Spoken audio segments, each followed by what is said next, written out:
Praise the Lord. Puri po ang ating pinakamamalapang ng Jesus sa ato na tigit sa lahat ako pinapapabot ng pinakamataas sa pagpupuri, pagluwalhati, pagsamba at pagdakila sa ating pinakamamalapang sipo lamang. At ang pagbati po ng dubling pag-respeto sa ating mga pastor, magandang umaga, maging sa lahat po ng kanyang mga anak, sa kanyang mga manugang mga po, pagpalain ng ating pinakamamalapang ng Jesus. At sa patuloy nating naalaala, mga ganitong araw turo na ating beloved assistant pastor, beloved Mama Dear, at gandang pagbati sa kapwa mga gawa at sa inyo po lahat, sa lahat ng apat ng mga kapatiran, mga baguhan. Pagpalain po tayong lahat ng ating pinakamamalapang ng Jesus. Praise the Lord. Punin po ang ating malapanginoon at tayo patuloy po minamahal ating pag-aralan po ang banal na kasulatan na kung saan po minamahal na ito po ang silbing pagkain ng ating espiritual para tayo po ay manatili na magawa natin ang kalooban ng ating dakilang Diyos sapagkat sabi nga ng banal na kasulatan ang pagitan ng dyablo, ibig sabihin ay napakanipis lamang at yan po ay tagapagsumbong. Yan po minamahal.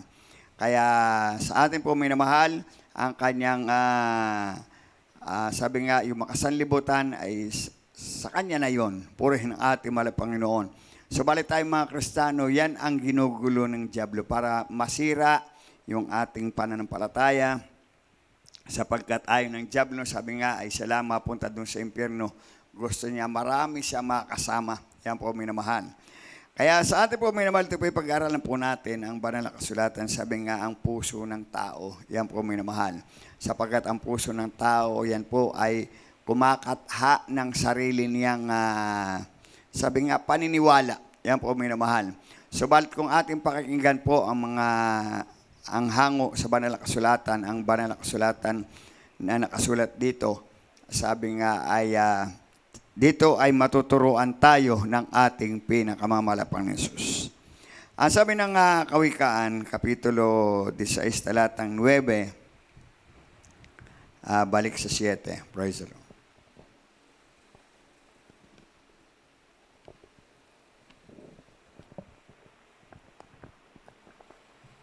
Dito po sa Aklat ng mga Kawikaan, Kapitulo 16, talatang 9, balik sa 7. Ang puso ng tao ay kumakata ng kanyang lakad, ngunit ang Panginoon ang nagtutuwid ng kanyang mga hakbang. 17. Pagka ang mga lakad ng tao ay nakapagpapalugod sa Panginoon, kanyang tinitiwasay sa kanya, pati ang kanyang mga kaaway. Amen. Amen. Ang lahat pagsabi ng praise the Lord. Dito po minamahal ang sabi ng banal na kasulatan, ang puso ng tao ay kumakata ng kanyang lakad, ngunit ang Panginoon ang nagtutuwid ng kanyang mga hakbang. Purihin ang ating mahal Panginoon. Kaya dito po minamahal, sa atin po minamahal, wag nating sabi nga ay yung masunod yung ating sabi nga, ang puso ng tao ang kumakatha ng kanyang sariling lakad. Yan po minamahal. Sa ating kapanahonan sa ngayon po minamahal na tayo nasa Malapanginoon, ang Malapanginoon na po, sabi nga ng Biblia, siya na may plano sa atin. Yan po minamahal. Ibig sabihin, yung lakad natin, yung bawat kilos natin, ating ipapaubaya ay sa ating dakilang Diyos. Kaya nga minsan sinasabi natin, loobin ng Malapanginoon, kung anong kalooban ng Malapanginoon, may mga lakad tayo, may mga pupunta natin. Sabi natin, loobin ang ating dakilang Diyos. Yan po ang panalita ng mga tunay na mga anak ng Diyos. Yan po minamahal. At yung ating mga plano, ay sabi nga, ito'y plano ng ating dakilang Diyos. Kaya po minamahal, sapagkat pag tayo ang kumata ng ating sariling lakad, yan po minamahal, ay sabi nga, patungo'y kapahamakan. Pero ang ating lakad po minamahal, yan ay itinutuwid ng ating pinakamamalapang ng Jesus. Ang sabi ng mahal Panginoon, ngunit ang matuwid, ngunit ang Panginoon ang nagtutuwid sa kanyang mga hakbang. Kaya minsan ang mahal Panginoon, sabi nga ay mapanibughuin. Yan po minamahal, namamalo sa atin bilang mga Kristiyano. Tayo pinapalahanan. Pag mali yung ating lakad, yung ating partungan, pinapalahanan agad tayo ng ating dakilang Diyos. Ang alam sa amin, praise the Lord. Di po minamahal, may mga patutuon ating narinig. Sasakay na nung bus. Yan po minamahal. Iniiwas ng ating malapan sa kapahamakan. Yan po minamahal. Yung patutuon naman ating kapatiran sa dako ng dito sa may Mindanao, sabi ng malapastor, huwag muna kayong lumakad. Ibig sabihin, sasakay na ng bus. Ang ating magulang sa Malapanginoon, may gawain nung kursada. Kung hindi ako nagkamali, kursada yata yun. Huwag muna kayong sumakay. Yan po minamahal. At sila'y napahinto at nung sa pangalawang bus na lang ang sinakyan, yun nga po, na nasa may unahan nila, nasunog yung bus sa may bandang huli sapagkat mayroong naglagay ng bomba. Yan po minamahal. Kaya salamat sa ating dakilang Diyos. Kaya pag minsan, pag parang may plano sa ating Panginoon, sundin natin yung sinasabi ng ating pinakamamalapang ng Jesus. Sapagkat yan po minamahal. Hindi tayo mapapahamak. Pag ginawa natin ang kalooban ng ating dakilang Diyos at ang Panginoon siya nagtuwid sa atin, ito po ay isang malaking pagpapala. Ang pagsabi ng praise the Lord, hindi yung halimbawa po, ay ito ang gusto ko, ganito ang gusto ko. Huwag po maminamahal. Sapagkat mapapahamak lamang tayo po minamahal. Yan po minamahal. Kaya tayo po mayroon ng Diyos sa pinaglilingkuran, sa Kanya tayo nagtitiwala, sa Kanya tayo nakatingin. Yan po minamahal. Kaya nga sa ating paglingkod, to napakabait ng ating mahal na Panginoon sapagkat ayaw niya na tayo mapahamak. Ang gusto ng ating mahal na Panginoon, ang Kanyang kukunin, walang bahid, walang kulubot. Yan po minamahal. Bagamat sinasabi natin walang taong perpekto, walang taong matuwid, pero mayroong taong pinagiging banal ng ating pinakamamahal na Panginoon. Yan po minamahal. Kaya tayo ron, mga minamahal, sinisikap ng ating mahal na Panginoon tayong maging matuwid, lagi tayong pinapalahanan sapagkat tayo mahal ng ating dakilang Diyos. Ang labag sabi ng praise the Lord. Kaya po minamahal, kaya salamat sa ating pinakamamahal na Panginoon sapagkat sabi nga bilang mga Kristiyano, maraming Kristiyano ang pinapaalahanan ng ating dakilang Diyos. Yan po minamahal. Kahit minsan tayo nga po ay lagi nang sama-sama rito, ilang taon na tayo naglilingkod, andyan pa rin ang ating dakilang Diyos. Yan po minamahal. Na tayo kanyang, sabi nga halos araw-araw, tayo kita niya yung ating ginagawa. Yan po minamahal. Lagi siyang nakatingin po minamahal, sinusubaybayan tayo. Yan po minamahal, kagaya ng isang magulang. Yan po minamahal, pag kayo may mga anak, maliit pa, talagang kahit gabi, yan po minamahal ating binabantayan. Ganyan po ang ating pinakamamalapang Jesus. Kaya po minamahal, ang sabi ng banal na kasulatan, doon sa 7,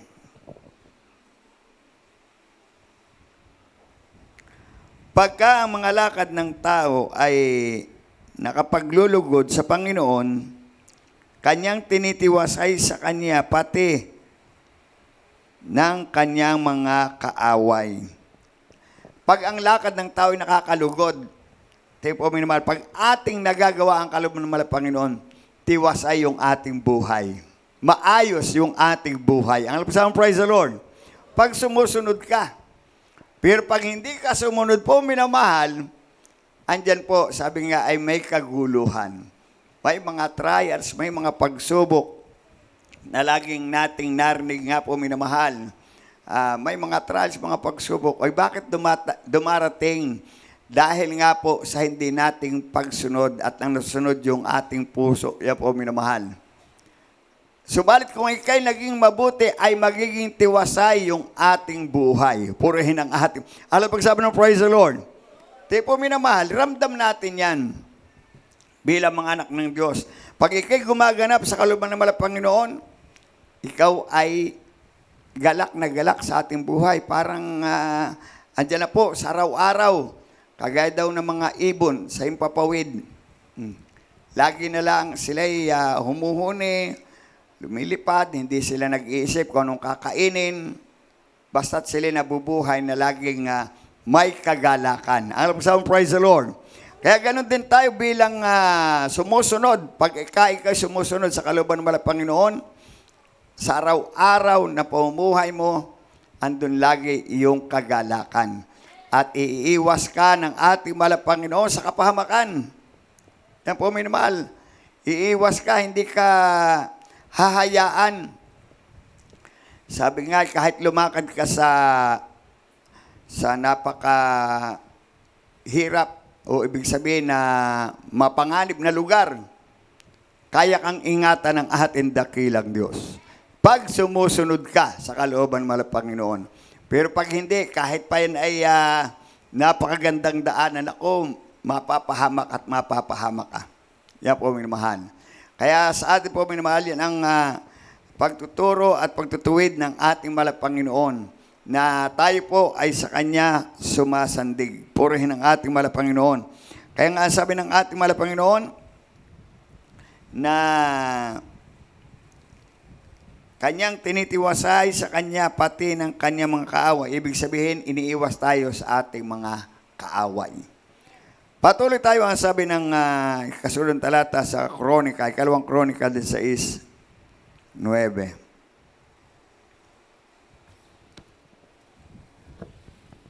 Dito po sa ikalawang Kronika, Kapitulo 16, talatang 9. Sapagkat ang mga mata ng Panginoon ay nagsisiyasat sa palibot ng buong lupa upang pakilala na matibay sa kagagaling ng mga yaon na ang puso ay sakdal sa Kanya. Ikaw ay gumawang may kamangmangan sapagkat mula ngayon ay magkakaroon ka ng mga pakikidigma. Amen. Amen. Yan po, minamahal. Ang mata ng Panginoon ay nagsisiyasat sa palibot ng buong lupa. Ibig sabihin, saan man tayo naroon, ay kita tayo ng ating dakilang Diyos kahit pa saang lugar, kahit pa sa ibang bansa. Yan po, minamahal. Alam na Panginoon yung ating ginagawa. At kita ng ating Panginoon, ang sabi ng ating Panginoon na upang pakilala na matibay sa kagagaling na mga yaon na ang puso ay sakdal sa Kanya. Yan po, minamahal. Ipinapakita ng ating Panginoon doon sa mga sumusunod sa Kanya. Yung pag ikaw ay sumusunod, alam na, sabi nga, isa ikagagaling, isa ikatutuwid natin po, minamahal. Oh. Sa ating pamumuhay, galak na galak ka. Yan po, pag ikaw ay matuwid, yan po, minamahal. At ultimo yun, nakakakita sa iyo, ay galak na galak. Ang lapsang praise the Lord. Oh. Katulad yan, minsan po, minamahal, pag tayo nananambahan, yung mga taong nakatingin, sama-sama sila, halimbawa, isang pamilya, o tuwan-tuwa, laging ando sa bahay sambahan. Yung nakakakita, nagagalak na rin ang lahat pagsabi ng praise the Lord. Di po, minsan narinig natin parto, o kahit sasakay ng bus, o sakay sama-sama, mga bata, kalong, yan po, minamahal, galak na galak ang ating dakilang Diyos. O kaya hindi tayo pinabayaan ng ating pinakamamala Panginoon. Tinulungan tayo. Yan po, minamahal. Kung yung mga makasanlibutan nga, sabi nga nung iba po, minamahal, minsan pag nito lang minsan na ako'y nagko-commute, ang daming kasamang bata, sabi nung ina, uy, kalong, yan po, minamahal, baka tayo pabayarin pa. Yan po, minamahal. Baka daw, sabi naman nung konduktor, hayayain na po, may luag pa naman eh. Talagang alalang-alala. Ay, lalo pa sa gawain ng ating dakilang Diyos. Kitang-kita ng ating Panginoon yung ating sakripisyo. Na pag ikaw ay gumaganap sa kalooban ng Panginoon, hindi tayo pababayaan ng ating dakilang Diyos. Alam mo, sabi ng praise the Lord. Katulad niyan, minsan nga po, minamahal, naranasan natin, basta ipakilala lang natin ang ating malagawain. Kulang lang po kami sa pagpapala, kulang lang pera. Pwede po ba makasakay? Parang gano'n po, minamahal. Pag ginaganap mo ang kalooban ng Panginoon, ay sa'yo pwede po. Sige, panalangin na lang niyo kami. Purihin ang ating mahal na Panginoon. Alam pag sabi ng praise the Lord. Kaya sa ating po minamahal, nakakagalak. Yan po minamahal. Pag ang kalooban ng ating dakilang Diyos, doon tayo sumasandig. Yan ang sabi ng Biblia, sapagkat ang mata ng Panginoon ay nagsisiyasat sa palibot ng buong lupa upang ipakilalang matibay sa kagagaling ng mga yaon na ang puso ay sakdal sa Kanya. Yan po minamahal. Yung ang puso ay sakdal sa Kanya, ay ipapakilala ng Panginoon na ito'y isang matibay sa ikagagaling. Ang lahat pagsabi ng praise the Lord, hindi natin sa ikapapahabak, kundi sa ating ikagagaling. Yan po minamahal. Ikaw na gumagawa ng may kamangmangan sapagkat mula ngayon ay magkakaroon ka ng pakikidigma. O, yung gumagawa ng kamangmangan, ibig sabihin, lagi kang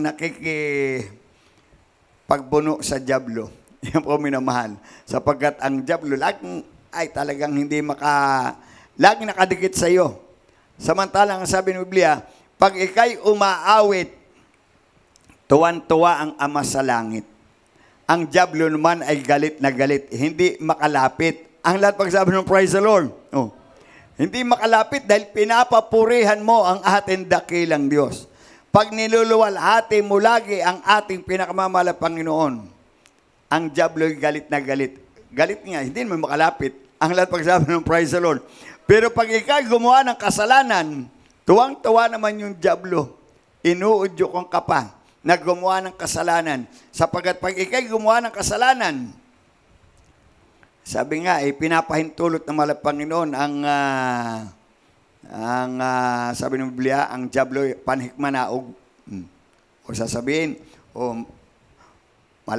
sasabihin sa mahal na Panginoon, kaya naman yan ay gumaganap sa iyong kalooban, pinagpapala mo. Subukan mong alisin yung pagpapala.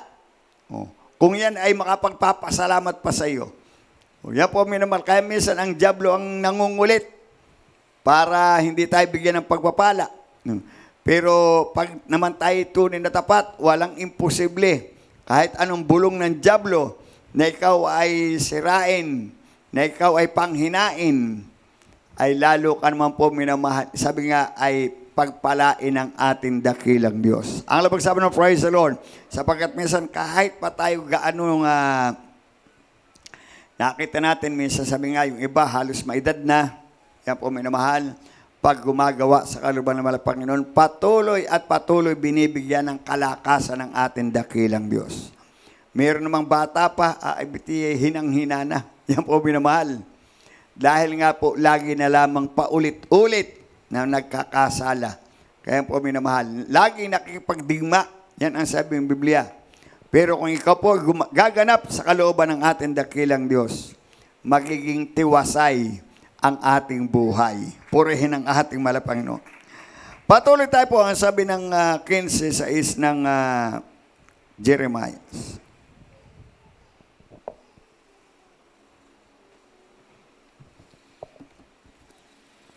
Dito po sa aklat ng propeta Jeremias, Kapitulo 15, talatang 6. Iyong itinakwil ako, sabi ng Panginoon, ikaw ay umurong, kaya't ininulat ko ang aking kamay laban sa iyo. At pinatay kita, ako'y dala ng pagsisisi. Amen. Amen. Yan po minamahal. Na pag ang tao ay tinakwil ang ating mahal na Panginoon, at ikaw ay umurong, kaya't iniunat ko ang iyong kamay laban sa iyo. Yan po kami. Pag tayo nagtakwil sa ating mahal na Panginoon, kaya nga sabi ng ating magulang sa mahal na Panginoon, ang Kristiyano, pagka yan ay paulit-ulit na lang nagkakasala, minsan ay kanyang kinukuha na para ang kanyang kaluluwa madala doon sa langit. Yan po minamahal. At ang kanyang katawan mabalik sa lupa, mabalik sa alabok. Yan po minamahal. Kaya pag laging andyan na po minamahal, ang malapay napakabait sapagkat minsan sabi nga mapagpatawad. Nagkasala ka ngayon, patatawarin ka. Nakaraang mga nagkasala na naman, patawad. Pinapatawad ulit. Sabi nga ay patawar mo ng 3 beses o 7 beses. Yan po minamahal. Pero pag dumating na sa talagang parang kasiyahan mo na lang magkasala, ganyan po minamahal, minsan ay kaparusahan na. Minsan, hahayaan ka na ng ating mahal na Panginoon na gawa ng diablo na patuloy na nasa trials ka, nakipagbaka ka. At hanggang sa, sabi nga, babawian ang iyong buhay. Yan po minamahal. At iunat ko ang aking kamay laban sa iyo at pinatay kita. Ako'y dala ng pagsisisi. O nakakapagsisi. Yan po minamahal. Sabi na ating mahal na Panginoon, hindi naman po siya pwedeng mapako na muli sa cross para yung mapatawad yung ating kasalanan. Hindi na pwedeng isang beses lamang ipinako ang ating mahal na Panginoon Jesus. Kaya po minamahal, huwag natin isipin na pag tayo gumawa ng kasalanan, mapapako, hindi na. Yan po minamahal. Kundi yun po ang, sabi nga, pagsakop na sa buong salibutan, pero kung manatili po minamahalag sa pagkakasala ay kapahamakan. Yun nga, sabihin sa ating nabasa kanina, lagi tayo nakipagdigma. Yan po minamahal. Pero pag ikay gumaganap sa kalubang ng Panginoon, ang mahal na Panginoon ang bahala dyan. Purihin ang ating. Basta ikay galak na nagluluwalhati sa araw-araw sa ating pinakamamahal na Panginoon Jesus. O dito po minamahal sa awit, 34:14 hanggang 15.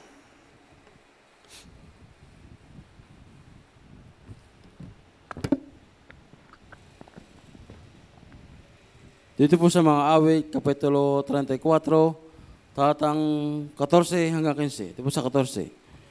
Lumayo ka sa kasamaan at gumawa ka ng mabuti. Hanapin mo ang kapayapaan at habulin mo. 15. Ang mga mata ng Panginoon ay nakatitig sa mga matuwid, at ang kanyang mga pakinig ay nakabukas sa kanilang daing. Amen. Amen. Yan po ang tagubili ng ating dakilang Diyos, na ang paglayo sa kasamaan at gumawa ng mabuti, hanapin ang kapayapaan at habulin. Ang lahat pagsabi ng praise the Lord. Sabi nga ating ipinagtatrabaho, habulin natin yung kapayapaan. Sabi nga ng ating magulang sa Malapan, kung nais mo ng pagpapala, habulin mo ang gawain. Yan po minamahal. Siyempre, pag may pagpapala, di galak na galak ka dahil andyan lahat yung pagpapala eh. Yan po minamahal.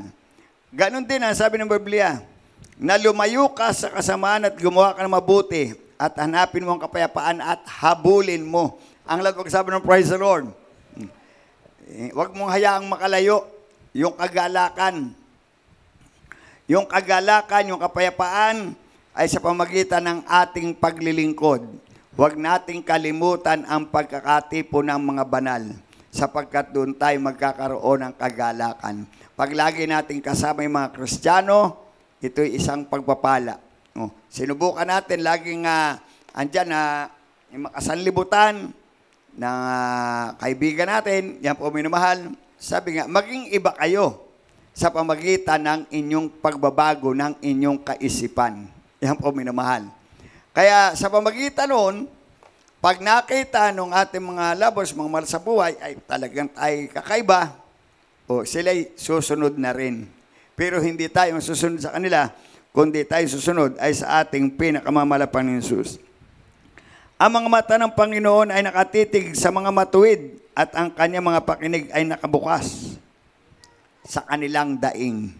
Yan po minamahal. Kaya sa ating, alam po natin na sa araw-araw, sa ating mga lakad, sabi nga ay mayroon tayong Anghel de la Guardia. Yan po minamahal. Lagi kang iingatan, nasusubaybayan tayo ng ating pinakamamahal na Panginoon sa bawat lakad natin. Saan man tayo tumungo, at anumang ating dalangin ay nakabukas ang kanyang pakinig.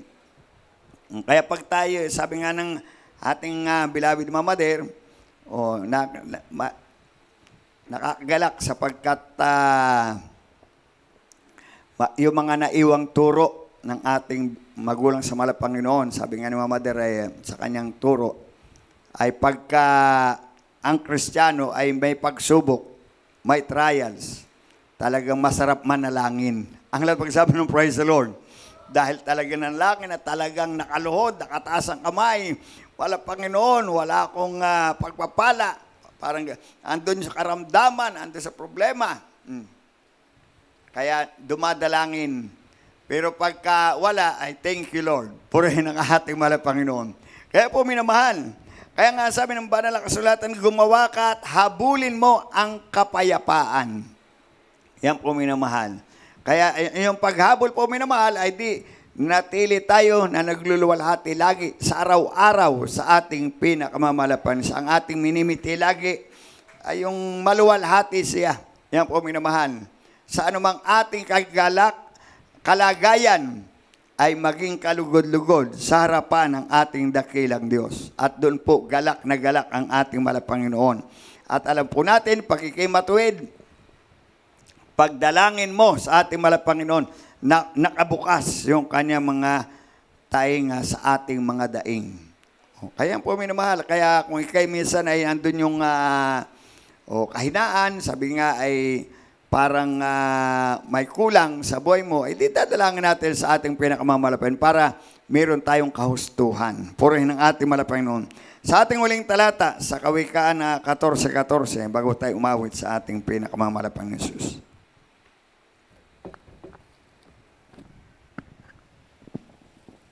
Dito po sa mga Kawikaan, Kapitulo 14, talatang 14. Ang tumatalikod ng kanyang puso ay mabubusog ng kanyang sariling mga lakad. At masisiyang loob ang taong mabuti. Amen. Amen. Yan po minamahal, ang tumatalikod sa kanyang puso ay nabubusog sa kanyang sariling lakad. Yan po minamahal. Hindi sa kalooban ng ating dakilang Diyos.